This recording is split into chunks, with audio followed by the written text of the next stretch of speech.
This is awesome. This is just incredible. We just finished an event down in St. Clair County with a similar crowd. We're headed up to Fife tonight for a barbecue, and it's going to be probably an even bigger crowd because it's been going on for a couple of months. They've been advertising. We are seeing such excitement out there for this race. It started building during the primaries, and we saw it starting slowly but surely. And then the more we go around this state, from Mobile to Huntsville, east to west, there is just an excitement brewing for change. People are recognizing and they see what opportunities that we have in this race. It's not about me. Darrell hit the nail on the head. It is not about me. It's not about Roy Moore. It's about you. It's about everybody in this state, regardless of your lot in life. It is about every man, woman, and child in the state of Alabama who wants to see this state go forward, not backward. And we're going to go forward.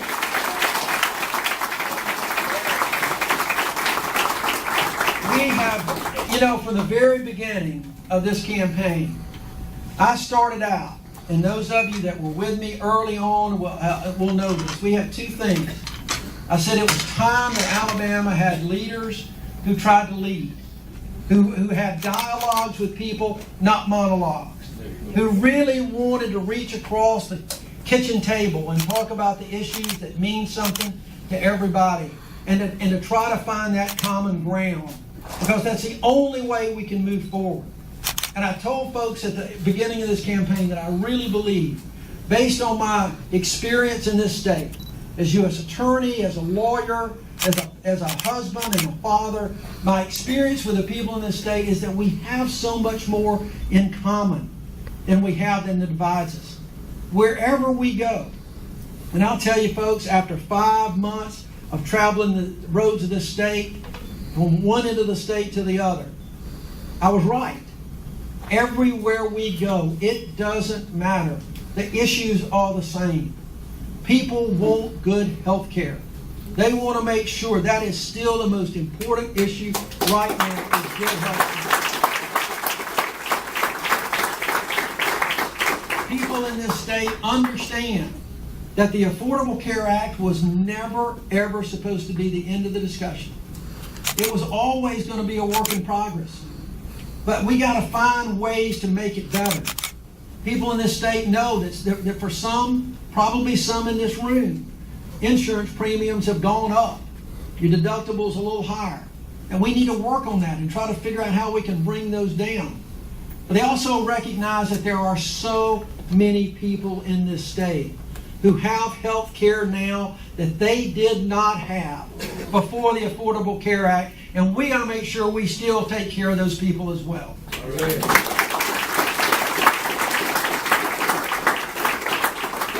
Everywhere we go, we talk to people, we hear the stories. I'll tell you one quick one that I like to repeat, because I think it's the prime example of what good work in Washington can do with the Affordable Care Act and trying to get health care. I met with a group of ministers the other day, and there was a man there that works part-time. And he told me, Doug, I'm not looking for a handout. I want to pay for my health insurance, but I couldn't afford it. So I had all these symptoms. And I would go to the emergency room to be treated for these symptoms that I had, and they'd give me a pill. And it helped my symptoms, but I kept getting worse. Well, then the Affordable Care Act came, and I got health insurance. And so I went for a full-blown exam. And they found that I'd had cancer. And he's been treated. And he's alive today because of the Affordable Care Act and his ability to get insurance. We can't let people like Jesse in this state down. We've got to continue to make sure that people talk about health care, that we quit playing political football with your health and everybody else in this state. And I'll tell you, seriously. We've been talking about this all along, and we've been talking about Medicaid and saving Medicaid. It is a shame that in this state we turn down billions of dollars in Medicaid simply because of the politics. Simply because of the politics. But I want everybody to think seriously about this as we're going through, and when you talk to your friends who might be on the fence about where they might vote, remind them that Roy Moore has consistently said, every time he's asked, I think the federal government needs to be out of health care. He's not even for repeal and replace, which I think is a silly slogan. Okay? But he's not even for that. He is for strictly repeal. Now I want you to think about what that means when he tells the people of Alabama, I want the federal government out of health care altogether. It means he wants to do away with Medicaid. Now Medicaid is more than just the many poor people below the poverty level in this state that rely on it. It's more than just people, 60% of the people on Medicaid are children. It's more than that. When he says he wants them out of health care, it means he wants them out of Medicare as well. And there's 1 million people in this state, close to it, that use Medicare as their primary source of health care. My parents, who are 86 years old and both in an assisted living facility, dad's in more of a long-term care, rely on Medicare as their primary source of health care. Roy Moore would do away with that. He wants to get rid of that. He will not answer the questions about Medicaid and Medicare because he has on record of saying he wants it out. And so here's what happened the other day. Right here, I think it was in Anniston, the Anniston Star did a story about the child health insurance program. You know, the child health insurance program gives health insurance to about 150,000 kids in the state. Notch babies whose parents make a little bit too much to qualify them for Medicaid, but not enough to provide really good health insurance. Puts $250 some odd million into this state. We're going to run out of that program in March. Congress is now working on bipartisan bills to extend it. It's important to this state. I support that. But because Roy Moore doesn't want the federal government in health care, he refuses to say whether or not he would support that program. That is an investment in our children, people. That is an investment that we've got to have in a state that is unhealthy and poor. We need to do all we can to make sure that we have healthy children, because guess what? One of those days, one of those children, or two of them, they're going to be your doctors. They're going to be your lawyers. They're going to be the people at this restaurant. They're going to be the people that you depend on for your services. And we've got to make that investment with them, not only in their health, but their education. So let's talk about those issues. Let's talk about education. Let's talk about jobs. I've been all over the state in the last couple of weeks talking mainly about manufacturing jobs. Was in D.C. talking about manufacturing jobs. This is a unique situation. We are at a moment in time where we have business and labor joining hands to support Doug Jones because they know that Roy Moore is going to be bad for business. They know he will be bad for business. But they are joining hands because we have an opportunity, I think, to help put the state's best foot forward, to bring in jobs, to expand jobs, to do it in a way that saves the planet and is environmentally friendly, but also lift the wages of the people in the state. And I want to make sure that as we lift those wages, as I see my friend Lily Ledbetter sitting over there, making sure that I say that as we lift those wages, we make sure that women get the same pay as men.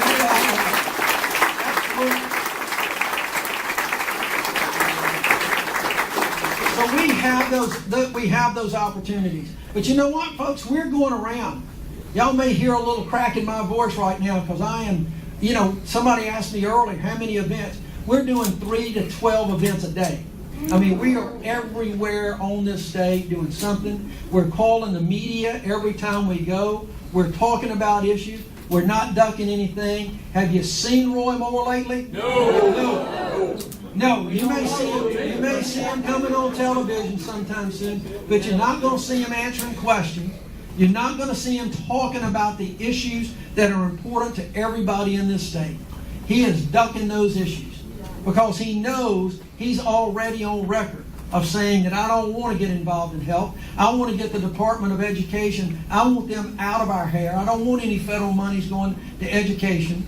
And I'll tell you, yesterday we were up in the Shoals area at their junior college. Half the kids up there are on Pell Grants. And we got this budget is cutting back on Pell Grants. We don't need to be cutting back on Pell Grants. Those are things that people depend on. They get a lot of money. They've got money in these Department of Labor grants to build, to buy the machines, to run their machine shop, to train these kids. You know, education is such a key ingredient in this state. But it doesn't have to be just the K through 12. That's incredibly important. Preschool is important too. You know, post-secondary and college education is very important. But not every kid has to go to college in order to make a really, really good living. And the Shoals and the other community colleges around here are training our children and adults who have lost their jobs, training them for the next jobs of the 21st century so that they can make $15, $20, $30 an hour, the kind of middle-class jobs that we need to bring back to this state, that we need to expand those jobs right here. That's through education as well as good workforce development and putting your best foot forward so people want to come to the state of Alabama to invest in businesses. And we've got to do that, and we've got to put our best foot forward to do that. I promise you we will.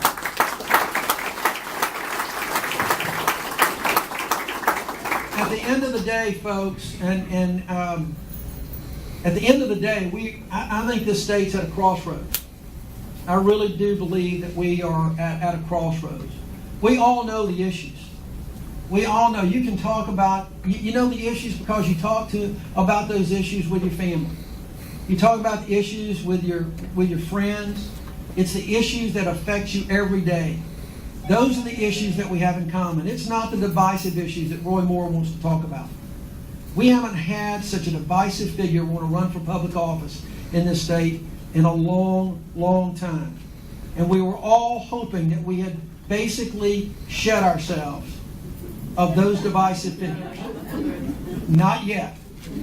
But I think it's time.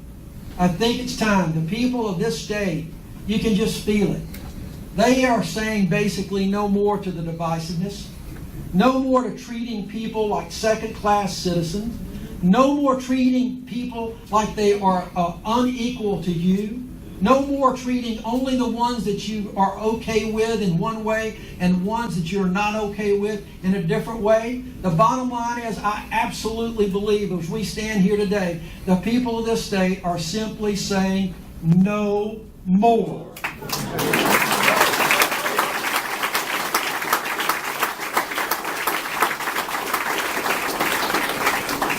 Opportunity, and I'm going to kind of close it up on this. Y'all have heard me talking about being on the right side of history, those of you that were in for the Joe Biden event. You know, I'll digress from what I was going to say for a second.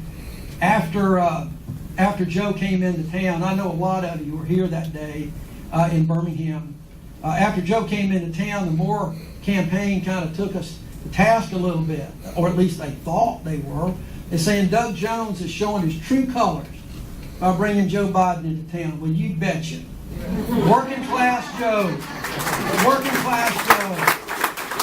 And we fired back, you bet, that if my true colors are standing up for the working men and women of this state, you bet I'm doing that. I'm showing true colors. If it's standing up for good health care and good education, you betcha, because that's what Joe Biden has done his entire life. That's what he did there that day. And we had an incredible event. But last weekend, not this past weekend, the weekend before, I went up to Decatur. Every year they give out their awards. They call them the Albert P. Brewer Awards. You know, Governor Brewer was from Decatur. And he practiced law up there, and he passed away earlier this year. And we talked about his legacy. And if you remember, those of you that have been around enough, and I know there's a lot in this room that have, when he took over as governor in 1967 or so, after Lurleen Wallace died, he tried to put the divisive rhetoric that had gone on before him behind him. The state was still struggling with civil rights in the late 60s.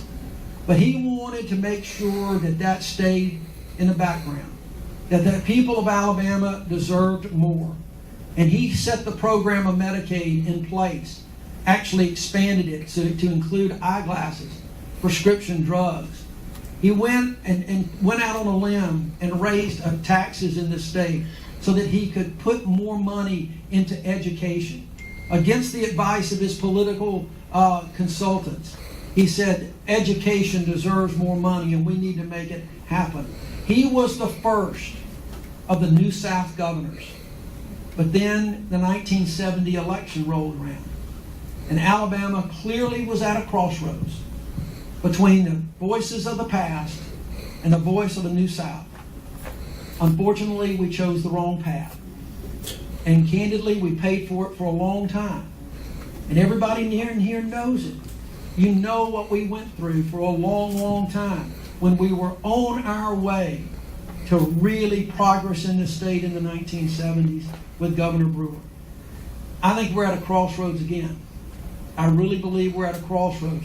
We have such political division in the state and this country. We have such chaos in Washington, D.C. The last thing we need is to put more chaos into chaos. Okay? The last thing that we need. I don't have to talk to you about all of the issues involving Roy Moore. You all know him. You all know what he's done. Some of which I think it's the more we learn about the moral foundation of law and all his relatives and all the money he's taken from that, the more we learn about the true Roy Moore. It's real easy to get up here and quote a few scriptures, but it's a lot harder to walk the walk after talking the talk. And that's what I think that we can do, and that's what everybody in this room is looking for. You know, Governor Brewer in 1966, when he ran for lieutenant governor, his campaign slogan was very simple. It just said, elect a responsible man to a responsible office. Well, folks, the Republicans have nominated a man who has been kicked out of office twice. You know, there's that old saying, you know, fool me once, shame on you. Fool me twice, shame on me. I don't know what the third one is. And I hope we don't have to find out, folks. I hope we don't have to find out. But I'll tell you, in all candor, and I see a lot of friends here, a lot of people I've worked with. I see Shirley Carter there that I've worked a lot with over the last few years with the Anniston PCB issues that I've done a lot up here with. And I appreciate, Shirley, very much you being here. It really means a lot. It really does. I've seen a lot of folks, but I want to make sure everybody understands this race is not about me or Roy. It's truly not. It's about you. I'm not a perfect candidate. I'm just happen to be the candidate right now to run against Roy Moore. I'm not a perfect man. But at the same time, I think the contrast between the two of us is pretty stark. And I really believe, you know, right now there's just one or two choices. And we truly have an opportunity to have someone, because Shirley Carter will tell you, she more than anybody right now will tell you, that if anybody around here can try to listen and reach across the aisle and try to pull people together and try to find that common ground, I think I can do it. And I will tell you, there is nobody in this room that believes for a second that Roy Moore is even going to try to find common ground with anybody. That is not his style. He's never done it. Hell, he's not going to be able to find common ground with most of his Republicans. You know it. His common ground is over him. So, folks, as we work, I really want folks that some of you may be on the fence about this election. I'd love to talk to you. Some of you may have not voted for Democrats before, and I get that. I understand that. It's a different world that we're in now. And I think what we have to look for is to hit that political reset button. Now let's start looking at real issues that face the people of this state. And regardless of where you've been in the past, look for a candidate who's going to address those issues. Look for a candidate who's going to sit down and try to learn. That has been the best part about this campaign, is learning around this state and seeing what people have and trying to understand what makes them tick what their problems are, what their concerns are. Knowing that we are not going to agree on everything. We're going to find something that we got common ground on, and when those areas that we can't, we're going to walk away and we're going to shake hands and say, thank you for listening. And that's what a good leader does. That's what a good public servant does. That's what I promise to you that I will do as your senator. And so I want to go back and I want to ask you to do the same thing that Albert Brewer asked you in 1966. Elect a responsible man to a responsible office. And on December 13th, you will wake up with a smile on your face. So thank you all.